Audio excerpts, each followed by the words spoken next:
Hi children. Children భాగంలో భాగంగా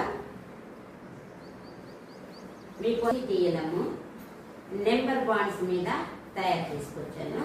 చూడండి, ఇది మీకు చాలా ఈజీగా నెంబర్ బాండ్స్ చూడడానికి అవగాహన చేసుకోవడానికి మనకి బాగా ఈజీగా ఉపయోగపడుతుంది.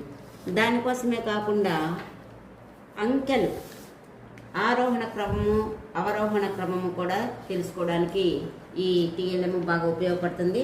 పైన ఉన్న క్రమం ఏంటమ్మా? పైన ఫస్ట్ ఏముంది? పెద్ద సంఖ్య ఉంది. కాబట్టి ఇది ఏ క్రమము? పెద్దదాని దగ్గర నుంచి చివరికి చిన్నదానికి వెళ్ళింది. ఇది ఏ క్రమము? అవరోహణ క్రమము. నెక్స్ట్ ఇది ఫస్ట్ ఏముందమ్మా? చిన్న సంఖ్య నుంచి పెద్ద. మరి ఇది ఏ క్రమము? ఆరోహణ క్రమము. ఇది అవరోహణ క్రమము, ఇది మనకి తెలిసిందే కదా. ఇప్పుడు మనకి నెంబర్ బాండ్స్ మీకు మీకు ఈజీగా మీకు ఇష్టమైన ఒక నెంబర్ని చెప్పండి. ఏదో ఒక నెంబర్ని 7. మీకు 7 నెంబర్ బాండ్స్ కావాలి అంటే 7 తర్వాత దీన్ని కలపండి. అర్థమైందా? 7 కి నెంబర్ బాండ్స్ ఏంటి? 6 + 1 5 + 2 4 + 3 3 + 4 2 + 5 1 + 6 0 + 7. Very good. అలా మనకి ఏ సంఖ్య కావాలంటే ఆ సంఖ్య యొక్క మనకి నెంబర్ బాండ్స్ మనం తయారు చేసుకోవచ్చు. ఇంకోటి ఏంటో తెలుసా మీకు?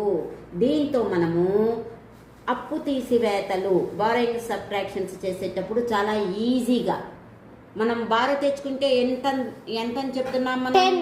10 అని చెప్తున్నాము. అప్పుడు 10కి నెంబర్ బాండ్స్ ఏమేంటి? 9 + 1 8 + 2 7 + 3 6 + 4 5 + 5 4 + 6 3 + 7 2 + 8 1 + 9 0 + 10. 10కి నెంబర్ బాండ్స్ మనం తెలుసుకుంటే ఈజీగా మనము బారోయింగ్ సబ్ట్రాక్షన్స్ చేసుకోవచ్చు. ఫర్ ఎగ్జాంపుల్ 76లో నుంచి 49 తీసేయాలనుకోండి. 1 ప్లేస్లో 6లో నుంచి 9 పోవాలి. 9 తీసేయాలి. అప్పుడు బారో తెచ్చుకుంటాం కదా. బారో అంటే 10. కింద ఎట్లా ఒక 9 ఉంది. 9కి 10 రావాలంటే 9కి నెంబర్ బాండ్ ఏంటి? 1 పైన 1.